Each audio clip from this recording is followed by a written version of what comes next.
Assalamualaikum warahmatullahi wabarakatuh. Bismillahirrahmanirrahim. Alhamdulillahirabbil alamin wa bihi nasta'inu ala umuri dunya waddin. Wassalatu wassalamu ala sayyidina Muhammadin wa ala alihi washabihi ajmain.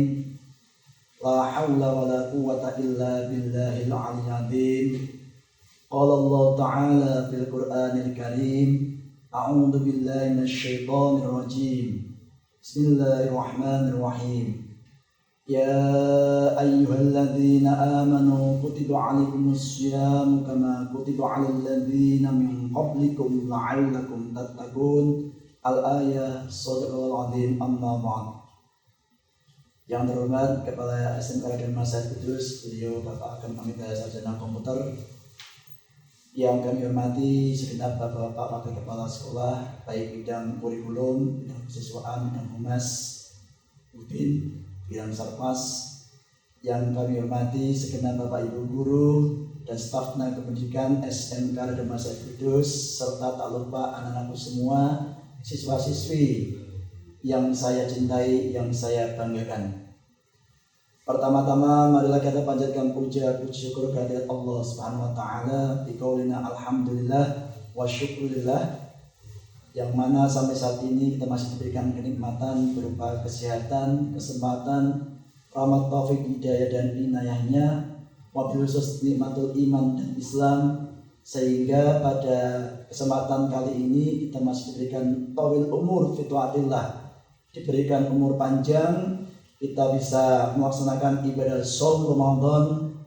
Semoga apa yang kita niati, yang kita laksanakan, Allah memberikan keberkahan dan memberikan pahala yang berlipat ganda. Amin Allahumma amin. Kedua kalinya tak lupa kita sanjungkan kehadiran baginda Rasulullah Muhammad sallallahu alaihi wasallam biqaulina Allahumma shalli ala sayyidina Muhammad wa ala sayyidina Muhammad, dengan harapan semoga nanti kita mendapatkan syafaatul utsma fi yaumil qiyamah. Amin ya rabbal alamin. Bapak Ibu dan anak semua yang saya cintai dan saya banggakan, pada kesempatan yang berbahagia ini saya akan menyampaikan materi tentang macam-macam hukum puasa dan hal-hal sunnah apa saja yang bisa dilakukan di dalam bulan suci Ramadan. Sebelum saya menyampaikan lebih panjang lagi, terlebih dahulu harus kita pahami bahwa dalam Islam itu ada beberapa hukum dalam puasa. Yang pertama, ada yang puasa hukumnya wajib, ada yang puasa hukumnya sunnah, dan ada puasa yang hukumnya makruh. Puasa yang hukumnya wajib seperti contohnya adalah puasa di bulan Ramadan seperti saat ini. Kemudian puasa nadar, yaitu puasa yang karena diniati atas dirinya sendiri dan harus dipenuhi. Kemudian puasa kafarat atau denda, yaitu puasa yang dilakukan karena untuk melunasi suatu perbuatan atau untuk membayar suatu perbuatan yang dilakukan, atau katakanlah dia punya tanggungan yang harus diselesaikan, maka dia wajib melakukan puasa kafarat atau puasa denda. Kemudian yang keempat, ada puasa qadha, yaitu puasa yang dilakukan karena dia tidak bisa melaksanakan puasa wajib di bulannya. Misalkan di bulan Ramadan anak-anak ada yang berhalangan tidak bisa puasa di bulan Ramadan, maka wajib mengqadha, mengganti di hari-hari yang lain.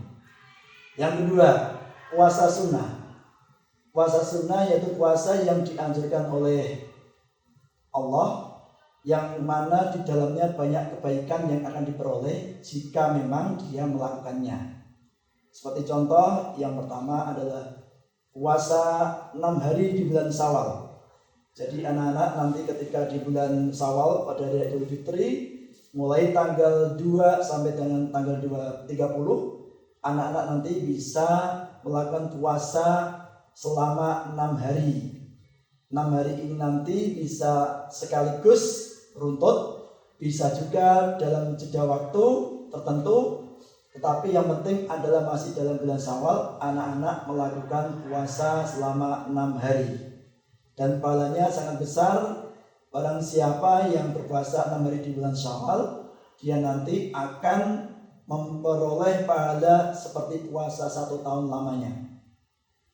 Kemudian puasa sunnah yang kedua adalah puasa Sya'ban atau puasa di bulan Sya'ban.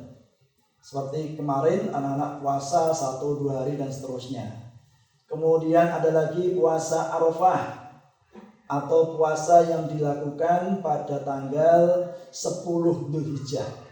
Kemudian puasa Tarwiyah, puasa yang dilakukan pada tanggal 9 Dzulhijjah. 8 Dzulhijjah, puasa Arafah tanggal 9 Dzulhijjah.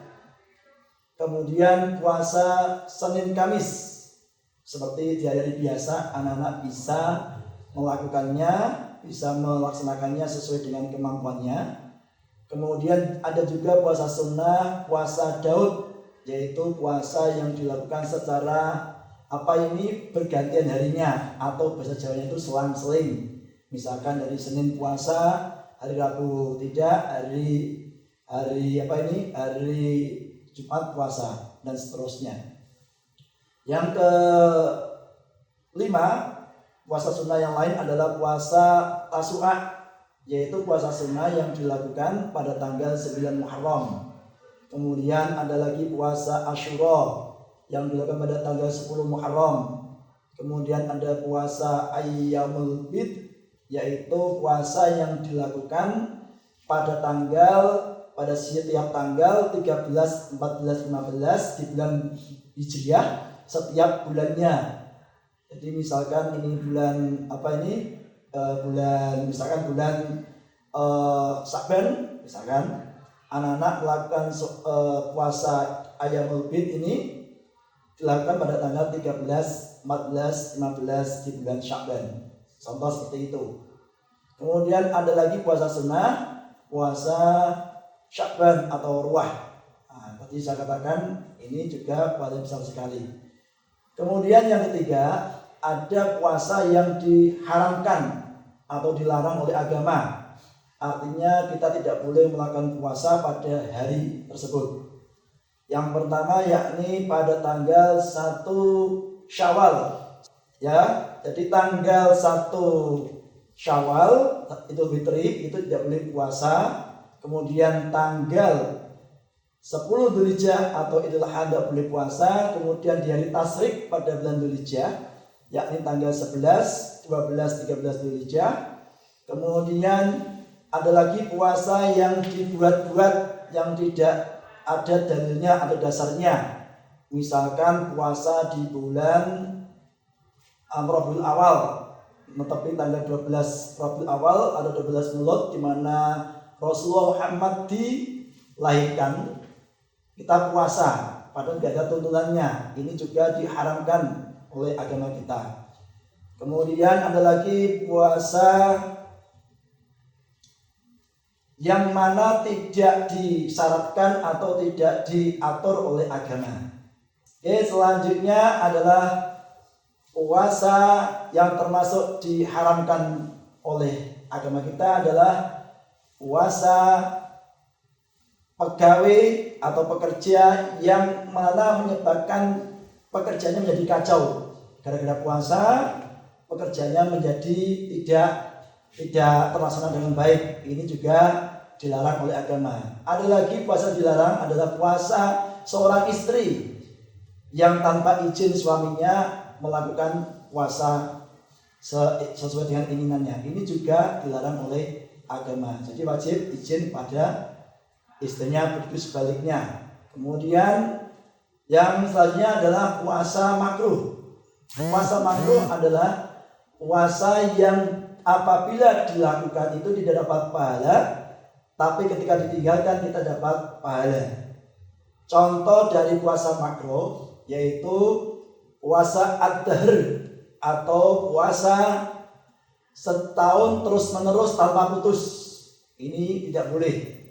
Jadi itu termasuk makruh ya. Artinya lebih baik tidak kita lakukan. Kemudian ada lagi puasa yang mengkhususkan bulan Rajab selain bulan Sya'ban dan lainnya. Jadi dia puasa itu hanya di bulan Sya'ban, bulan yang lainnya, bulan Rabiul Awal dan lain-lain dia nggak puasa. Jadi mengkhususkan atau memutuskan hari-hari tertentu di dalam bulan Hijriah tertentu. Kemudian termasuk yang makruh juga puasa tapi tidak sholat. Nah, ini juga puasa yang dimakruhkan oleh agama kita. Nah, jadi ada beberapa hukum dalam puasa. Tadi ada yang wajib, kemudian ada yang sunnah, ada yang makruh, dan ada yang haram. Ada yang haram. Baik, sekarang kita masuk pada bulan suci Ramadan. Hal-hal yang disunahkan dalam puasa di bulan suci Ramadan. Anak-anak semua, karena bulan suci Ramadan ini adalah bulan yang penuh keberkahan, penuh dengan pahala, penuh dengan kebaikan, maka kita upayakan kita tidak mengejar ibadah yang sifatnya adalah wajib atau fardu saja, tetapi kita dianjurkan untuk melakukan sesuatu ibadah yang sunnah, yang mana sunnah itu bernilai pahala wajib ketika di hari selain Ramadan. Kemudian itu nanti sangat bermanfaat bagi kita untuk melengkapi ibadah saum kita di bulan suci Ramadan. Beberapa ibadah sunnah yang bisa kita lakukan di bulan suci Ramadan. Yang pertama adalah kita melaksanakan sahur. Sahur yaitu makan dan minum di waktu menjelang fajar untuk menyambut puasa Ramadan sebelum imsak. Jadi kita disunahkan mengisi perut kita, mengisi makanan dan minuman agar nanti ketika kita puasa bisa punya kekuatan, punya energi ketika bekerja, belajar. Anak-anak semua, Bapak Ibu semua menjadi lebih bersemangat karena ada energi dalam tubuh kita. Ini sangat dianjurkan oleh agama. Dan sunnah lagi apabila sahur dilakukan di akhir atau di waktu-waktu mendekati imsak. Misalkan kalau imsak jam 4:15, ya kalau kita mengakhirkan sahur kurang lebih di pukul 4 atau 4:10 lah.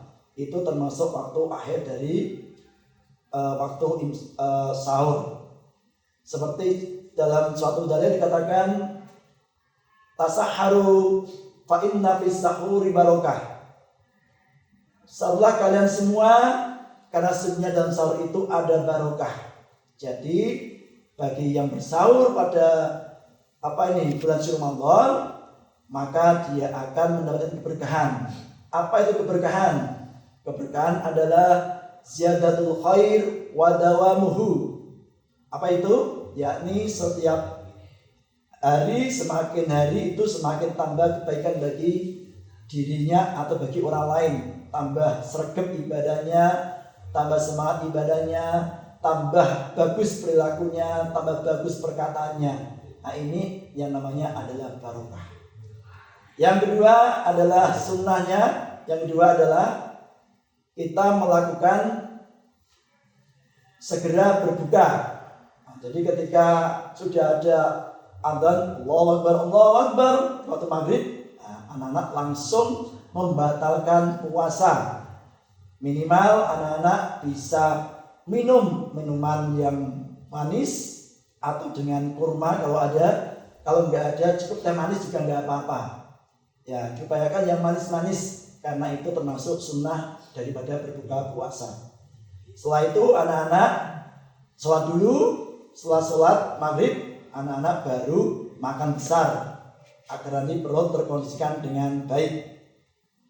Kemudian sunnah lagi yang bisa kita lakukan di bulan suci Ramadan adalah segera mandi junub sebelum waktu imsak. Nah, kenapa demikian?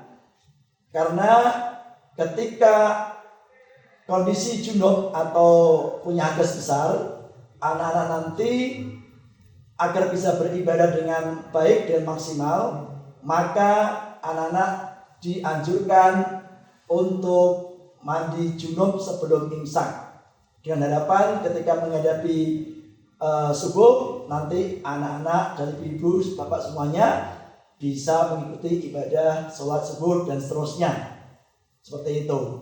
Jadi maksudnya adalah untuk menjaga juga ketika mandi nanti tidak ada air atau apapun yang masuk ke dalam tubuh kita. Ini termasuk anjuran untuk segera mandi junub sebelum waktu imsak. Kemudian sunnah lagi yang selanjutnya adalah kita menahan diri dari sesuatu yang berlebihan dalam berpuasa. Contoh, kita tidak makan makanan terlalu berlebihan, ya. Puasa sehari penuh, sudah lapar, kemudian makanan semuanya dikeluarkan, di meja itu banyak makanannya, ada sate, ada gulai, ada rendang, ada sayur bening dan seterusnya.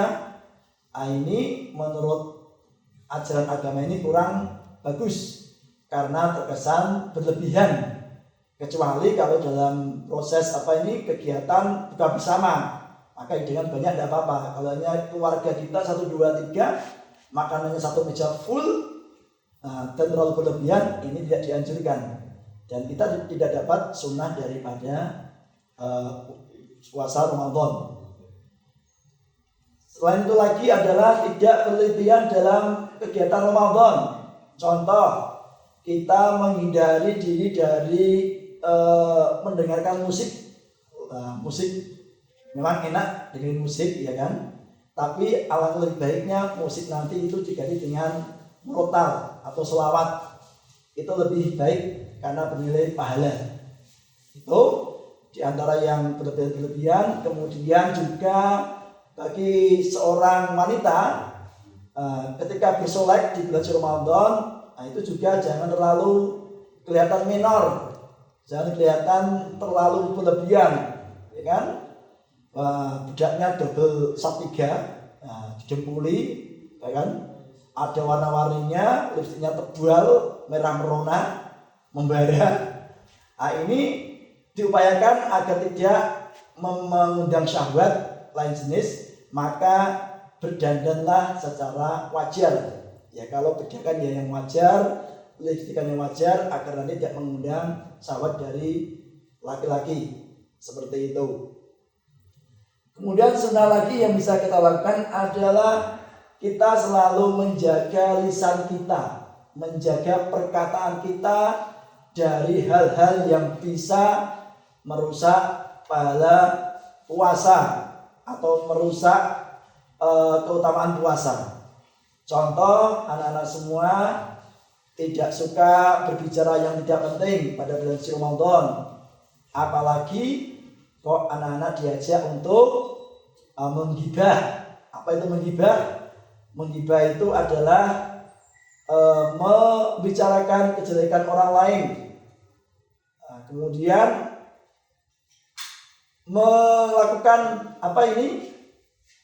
adu domba atau namimah, yakni membicarakan orang lain, kemudian orang yang diajak bicara itu dia menyampaikan pada orang yang dibicarakan. Ini termasuk adu domba yang mana bisa menyebabkan perselisihan atau pertengkaran. Kemudian tidak berkata yang jorok, misalkan berkata miso-miso Jawane, itu dihindari semuanya. Kemudian tidak mengatakan sesuatu yang tidak ada manfaatnya, misalkan tidak berkata yang mana perkataan tersebut itu bisa menyinggung perasaan orang. Ini dihindari semuanya. Maka lisan ini wajib dijaga agar tidak kemana-mana. Caranya bagaimana? Anak-anak mengurangi gerombol-gerombol kalau ada bulan Ramadan, kecuali untuk belajar dan ibadah. Kalau yang gerombol-gerombol itu kemungkinan besar nanti akan bisa membicarakan orang lain atau pihak lain. Maka lebih baik kita gunakan waktu kita untuk beribadah dengan cara mengaji, tadarus dan sebagainya. Kemudian sunnah yang lain adalah kita melakukan sholat tarawih dan witir di malam bulan suci Ramadan. Anak-anak ketika tarawih semangat ke mushola ya, diupayakan jangan ada yang terlewati tarawihnya genap ya kan, sesuai dengan jumlah rakaatnya agar nanti dapat barokah manfaat dari tarawih kita dan witir kita. Kemudian juga sunnah lagi memperbanyak qiyamul lail atau mendirikan qiyamul lail.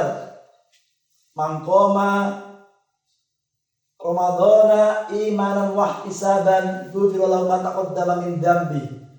Barang siapa yang mendirikan bulan Ramadan, maka dia akan diampuni dosa-dosanya yang telah lalu. Ya. Barang siapa yang mendirikan bulan Ramadan dengan iman dan penuh keikhlasan, maka akan diampuni dosa-dosanya yang telah lampau. Jadi kalau kita banyak mendekatkan diri pada Allah dengan cara qiyamul lail, sholat tahajud, sholat hajat, dan sholat-sholat yang lainnya, maka nanti kita akan diampuni dosa-dosa kita yang telah lampau. Saking barokahnya bulan suci Ramadan. Maka dari itu, apapun yang bisa kita lakukan untuk kebaikan di bulan Ramadan, anak-anak semua lakukan. Karena setiap kebaikan itu bernilai pahala dari 10 kebaikan sampai dengan 700 kebaikan, tergantung kadar keikhlasan kita semuanya. Kemudian banyak membaca Al-Quran atau tadarus Al-Quran. Ini juga sunnah yang dianjurkan dalam bulan suci Ramadan. Anak-anak yang kemarin mungkin jarang membuka Al-Quran, membaca Al-Quran, anak-anak biasakan. Mari jadikan momentum bulan suci Ramadan sebagai hari tadabbur Al-Quran, hari mahabbatul Quran, hari untuk merenungi, menghayati, membaca Al-Quran. Karena barang siapa yang senang membaca Al-Quran nanti, insya Allah dia akan dapat syafaatul Quran fi yaumil qiyamah. Dia dapat pertolongan karena sering baca Al-Quran. Nah, kemudian yang selanjutnya sunnah lagi adalah kita melaksanakan i'tikaf atau berdiam diri di masjid. Jadi anak-anak kalau ada waktu senggang, di waktu luang, anak-anak bisa pergi ke masjid, wudu dulu, masuk masjid wudu dulu, kemudian duduk niat nawaitu i'tikafa sunnatal lillahi ta'ala. Nah, nanti anak-anak berdiam diri sambil berwirid, menzikir, bisa baca takbir, bisa baca tasbih, bisa baca tahlil. Dengan Allahu Akbar, subhanallah, subhanallah, alhamdulillah. Atau sholawat Nabi juga ada apa? Sallallahu alaihi Muhammad. Ini nanti bernilai paling luar biasa bagi kita semuanya. Nah, itu diantara sunnah-sunnah yang bisa kita lakukan pada bulan suci Ramadan. Sunnah itu berfungsi sebagai penyempurna, pelengkap daripada ibadah wajib. Harapannya adalah agar ibadah wajib kita nanti benar-benar dikuatkan oleh ibadah sunnah kita, supaya nanti kita bisa ibadah kita itu jadi lebih sempurna. Amin Allahumma amin. Baik Bapak Ibu semua dan anak sekolah yang saya hormati, yang saya cintai, saya banggakan. Sebelum saya tutup, untuk menambah keberkahan di hari yang suci ini, marilah anak semua, Bapak Ibu semuanya, kita membaca sholawat bersama-sama, kemudian tutup dengan doa bersama. Sallallahu Rabbuna ala nuril mubin Ahmadal Mustafa Sayyidil Mursalin wa ala alihi wa sahbihi ajma'in. Sallallahu Rabbuna ala nuril mubin Ahmadal Mustafa Sayyidil Mursalin wa ala alihi wa sahbihi ajma'in. Sallallahu Rabbuna ala nuril mubin Ahmadal Mustafa Sayyidil Mursalin wa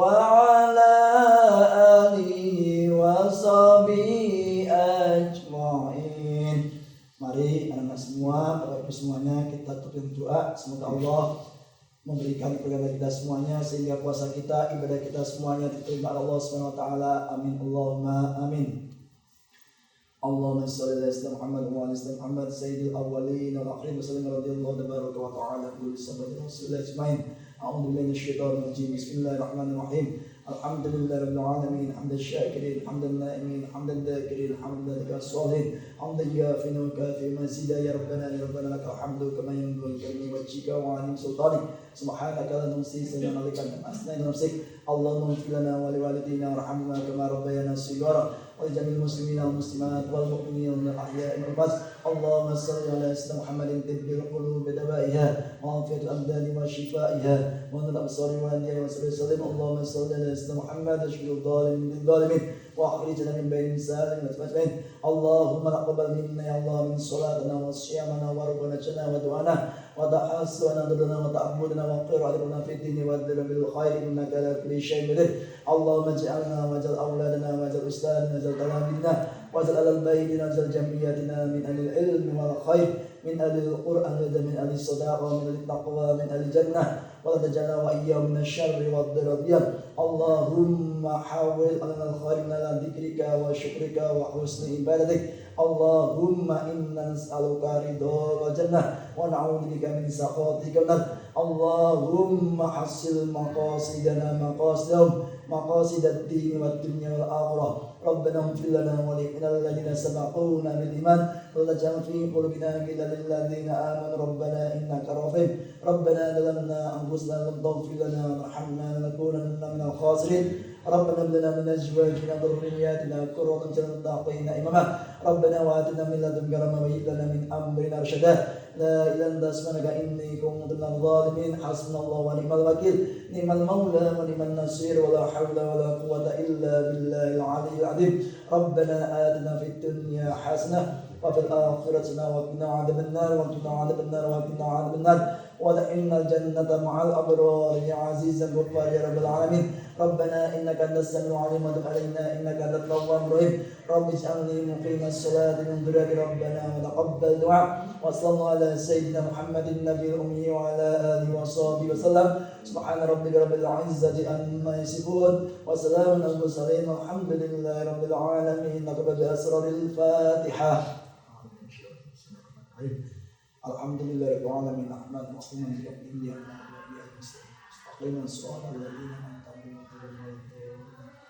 demikian kurang lebih mengaku yang sebesar-besarnya akhirul kalam maafunikum wa wa'al nafiq kami tarik wassalamualaikum warahmatullahi wabarakatuh.